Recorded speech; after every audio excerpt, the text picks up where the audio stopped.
America ने अपनी visa bond policy में अहम तब्दीली कर दी है, जिसके तहत कुछ गैर मुल्की मुसाफिरों को अमेरिका में दाखिल होने से पहले $15,000 तक का बॉन्ड जमा करवाना होगा।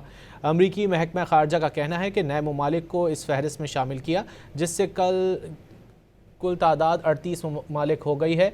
बॉन्ड की रकम $5,000, $10,000 या $15,000 हो सकती है और ये वीज़ा इंटरव्यू के दौरान तय होती है।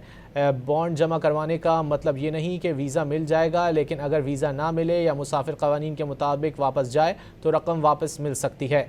ज़्यादातर शामिल ममालिक अफ्रीका, लातीनी अमरीका और एशिया हैं, जिनमें वेनेज़ुएला भी शामिल है। ये शर्त 21 जनवरी 2026 से नाफिज होगी और माहिरीन का कहना है कि इससे बहुत से लोगों के लिए अमेरिका का वीज़ा हासिल करना महंगा या मुश्किल हो सकता है।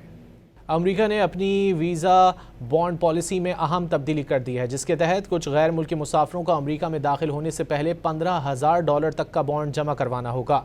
अमेरिकी महकमा खारजा का कहना है कि नए ममालिक को इस फहरिस्त में शामिल किया, जिससे कुल तादाद 38 ममालिक हो गई है। बॉन्ड की रकम $5,000, $10,000 या $15,000 हो सकती है और ये वीज़ा इंटरव्यू के दौरान तय होती है। बॉन्ड जमा करवाने का मतलब ये नहीं कि वीज़ा मिल जाएगा, लेकिन अगर वीज़ा ना मिले या मुसाफिर कवानीन के मुताबिक वापस जाए तो रकम वापस मिल सकती है।